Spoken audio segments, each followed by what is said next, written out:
नमस्कार दोस्तों, स्वागत है एक बार फिर आपका हमारे इस YouTube चैनल में।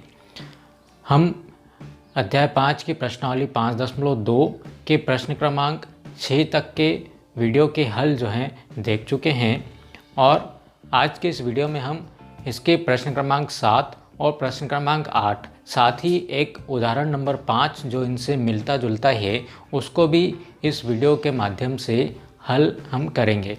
लेकिन उससे पहले एक महत्वपूर्ण बात मैं आप सभी को बताना चाहता हूं कि हमने बोर्ड परीक्षा 2021 के लिए एक महत्वपूर्ण प्रश्नों के 3 वीडियो, जिन्हें हम कह सकते हैं कि अध्यायवार इकाईवार ब्लूप्रिंट के साथ ही जो है उसके कौन कौन से इम्पोर्टेंट प्रश्न बनते हैं उनको टिक करवाए गए हैं। तो आप अपनी परीक्षा की तैयारी इनको टिक करके शुरू कर सकते हैं।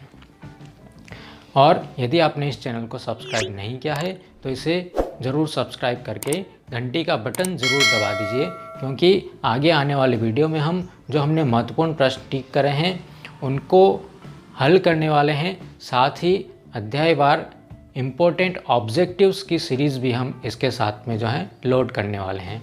तो आज के इस वीडियो को हम शुरू करते हैं और देखते हैं कि यहाँ पर जो प्रश्न क्रमांक 7 दिया हुआ है उस एपी का 31वां पद ज्ञात कीजिए जिसका 11वां पद 38 और 16वां पद 73 है। वह एपी निर्धारित कीजिए जिसका तीसरा पद 5 और 7वां पद 9 है। यहाँ पर दिया हुआ है कि एपी में 50 पद है जिसका तीसरा पद 12 और 50वां पद यानी कि अंतिम पद जो है वो 106 है। तो इसका 29वां पद ज्ञात कीजिए। देखने में तीनों प्रश्न एक जैसे हैं, तो हम इनका जो हल जो है शुरू करते हैं। सबसे पहले हम हल करेंगे इस प्रश्न क्रमांक 7 को। तो एपी का 31वां पद ज्ञात कीजिए।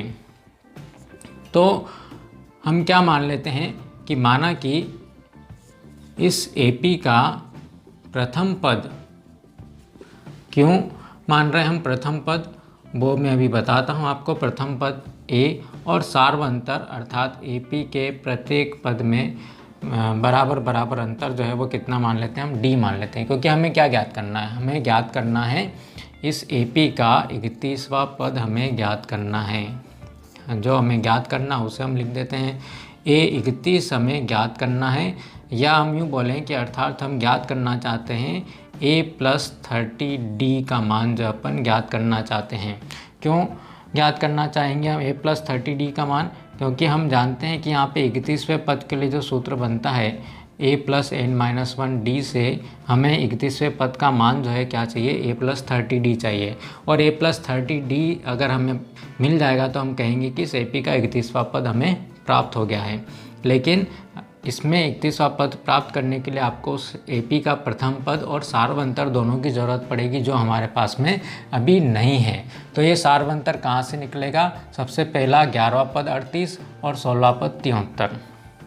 तो इसको लिख लेते हैं। क्योंकि हमें दिया हुआ है कि इसका 11वां पद जो है वो कितना है, 38 है। जब 11वां पद 38 है, इस सूत्र के अंदर हम n का मान 11 रख देंगे तो हमें मिलेगा a+10d बराबर किसके, 38 के बराबर। समीकरण नंबर इसकी बन जाएगी 1। और इसका जो 16वां पद है अर्थात a16 वो कितना दिया हुआ है, 73 दिया हुआ है। अर्थात हम यहाँ पर लिख देंगे a+ इसमें n का मान कितना रखेंगे, 16 रखेंगे तो अपने को मिलेगा 15d बराबर किसके होगा, ये 73 के बराबर। समीकरण नंबर बन गए हमारी 2। अब हम a और d में जो है 2 समीकरण अपने को मिल चुकी है। अर्थात हमारे पास में 2 जो हैं चर राशियां हैं और हमें इन दोनों के मान जो है ज्ञात करने हैं। जब 2 चर राशियां होती है तब इनको हम जो है क्या, जो विलोपन विधि है हमारी समीकरण हल करने की, उससे हल कर सकते हैं या प्रतिस्थापन विधि से हल कर सकते हैं। तो हम यहाँ पर विलोपन विधि से इसको हल करते हैं।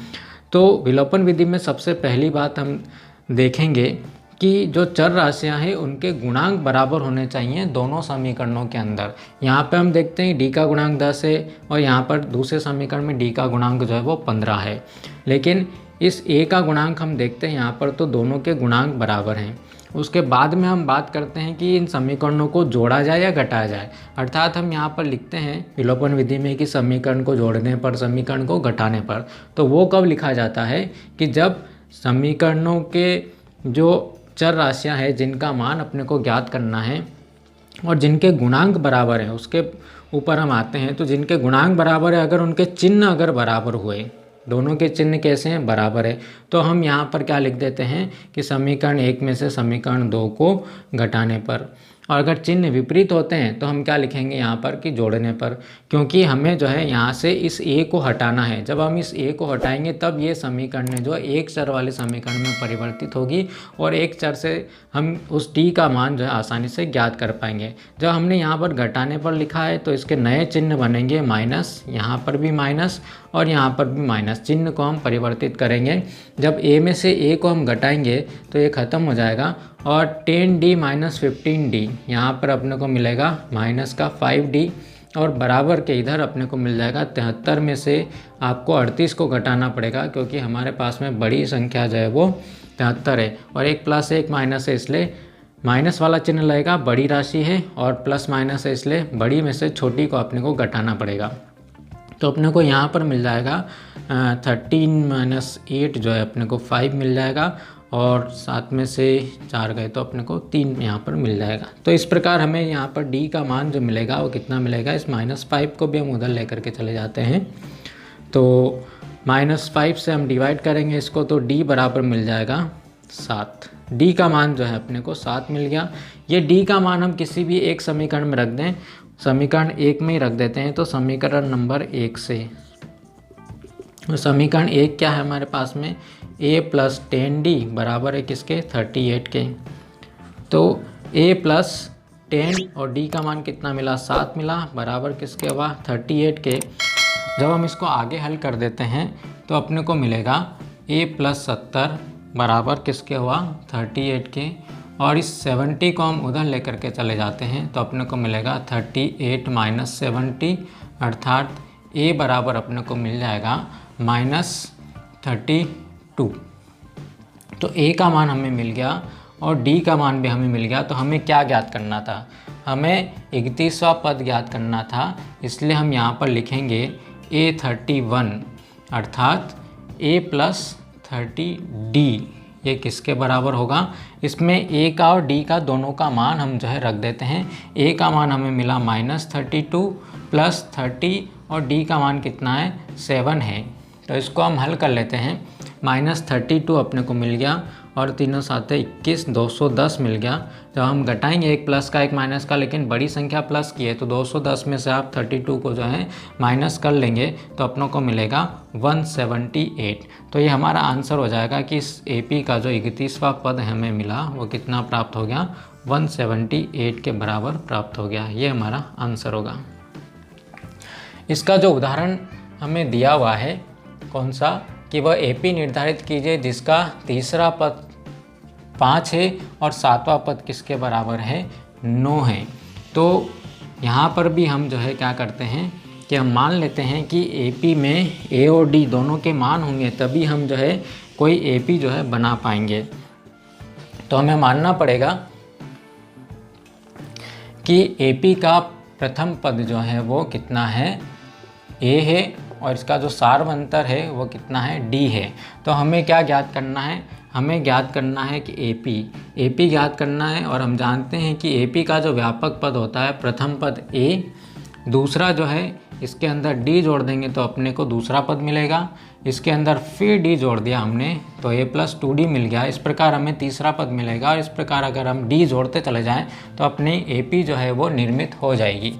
तो हमें तीसरा पद जो है किसके बराबर दिया हुआ है, 5 के बराबर दिया हुआ है। तो चूंकि तीसरा पद जो है वो कितना है, 5 है, तो हम लिखेंगे यहाँ पर कितना, a प्लस 2d बराबर 5। क्यों लिख रहे हैं a प्लस 2d, क्योंकि हम जानते हैं कि AP के nवें पद का जो सूत्र होता है वो है a plus n minus 1 into D. यहाँ पर हमने n का मान कितना रखा, 3 रखा, तो हमें a प्लस 2d बराबर 5। ये हमारी समीकरण नंबर 1 हो गई। दूसरा इसमें दिया है कि 7वां पद किसके बराबर है, 9 के बराबर, अर्थात A7 जो है वो 9 के बराबर है। जब A7 9 के बराबर है तो n का मान कितना रखेंगे, 7 रखेंगे, तो अपने को मिलेगा a प्लस 6d बराबर 9। ये हो गए समीकरण नंबर 2। अब इन दोनों को हल करके अगर हम a और d का मान निकाल लेते हैं तो हमारी AP जो इससे तैयार हो जाएगी। हल करने के लिए विलोपन विधि का उपयोग करेंगे। यहाँ पर हम लिखेंगे घटाने पर, जब हमने घटाया है तो इसका नया चिन्ह कौन सा हो गया, माइनस, ये भी माइनस और ये भी माइनस हो गया। तो यहाँ a में से a हमने घटा लिया, 2d माइनस 6d मिला तो माइनस 4d अपने को प्राप्त होगा, और 5 माइनस 9 ये भी कितना मिलेगा, माइनस 4 मिलेगा। तो d का मान हमें मिल जाएगा -4 अपॉन -4। इस प्रकार हमें d का मान यहाँ से मिल जाएगा कितना, 1 जो है हमें प्राप्त हो जाएगा। ये d का मान आप किसी भी एक समीकरण में रख दीजिए। तो समीकरण नंबर 1 से, समीकरण 1 क्या है हमारे पास में, a प्लस 2d बराबर है किसके, 5 के, और a का मान तो हमारे पास में है नहीं, 2 इंटू डी का मान हमारे पास में 1 आया, तो कितना मिल गया अपने को 5। तो a और इस 2 को हम उधर लेकर के जाएंगे तो हमें मिलेगा 5 माइनस 2, अर्थात a का मान हमें मिल जाएगा कितना, 3 प्राप्त हो जाएगा। तो इस प्रकार से हम AP लिख सकते हैं, वो हम यहाँ पर लिख देते हैं। अतः AP जो है हमारी होगी, किस प्रकार AP बनेगी, पहला पद लिखिए आप 3, उसमें d जोड़ते जाइए, d जोड़ दिया, a प्लस d जोड़ा तो 3 में 1 जोड़ा कितना है 4, 4 में 1 जोड़ा कितना आ जाएगा हमारा 5 आ जाएगा। इस प्रकार हमें जो है AP जो है प्राप्त हो जाएगी। चलिए अब हम जो है इसका प्रश्न क्रमांक 8 है जो इस प्रश्नावली का है, उसके हल की तरफ जो है आगे हम बढ़ते हैं। और इसमें दिया हुआ है, क्या दिया हुआ है कि AP में 50 पद हैं और जिसका तीसरा पद जो है कितना है 12 है और अंतिम पद 106, तो इसका 29वां पद जो है अपने को ज्ञात करना है। तो इसमें भी हमने को मानना पड़ेगा, माना कि AP का प्रथम पद वो किसके बराबर है, A के बराबर है, और इसका जो सार्वंतर है वो किसके बराबर है, सार्वंतर D है। तो इसलिए AP का 29वां पद जो हमें ज्ञात करना है, तो हम यहाँ पर लिख देंगे ज्ञात करना है A29। A29 को आप अच्छे तरीके से लिख सकते हैं, A29 मतलब A प्लस 28D अपने को जो है इसका मान ज्ञात करना है। तो फिर से हमें जो दिया उससे शुरुआत करते हैं हम।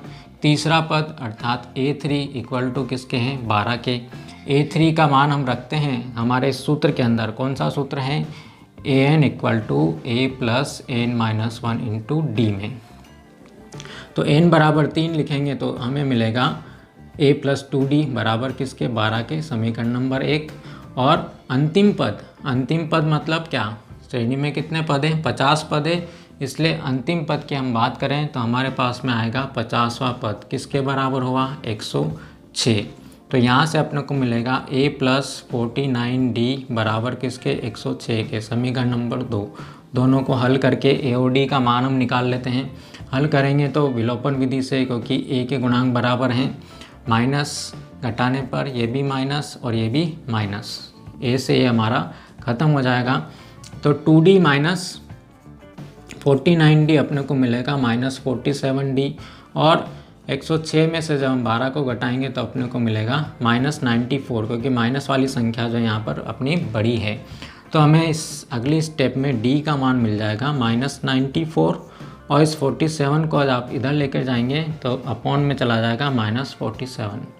तो अपने को यहाँ से D का मान मिल जाएगा, 47 से अब 94 में भाग लगाएंगे तो 2 प्राप्त होगा, D बराबर 2 हमें मिल जाएगा। अब समीकरण नंबर 1 से हम क्या करते हैं, हमें A का मान और प्राप्त करना है। तो समीकरण 1 थी हमारी A प्लस 2D बराबर किसके, 12 के। इसमें हम D का मान रख देते हैं, A प्लस 2 और D की जगह कितना लिखेंगे, 2 लिखेंगे, बराबर कितना हुआ, 12 के। A प्लस 2 का गुणा 2 में करा है 4, बराबर के उधर मिला अपने को 12। A बराबर जब इस 4 को उधर ले जाएंगे तो माइनस हो जाएगा, 12 में से 4 गए तो कितने मिलेंगे अपने को, 8 जो है मिल जाएंगे। A का मान आ गया, D का मान आ गया, तो 29वां पद हमें ज्ञात करना है। इसलिए जो है A29 को हम लिखते हैं A प्लस 28D।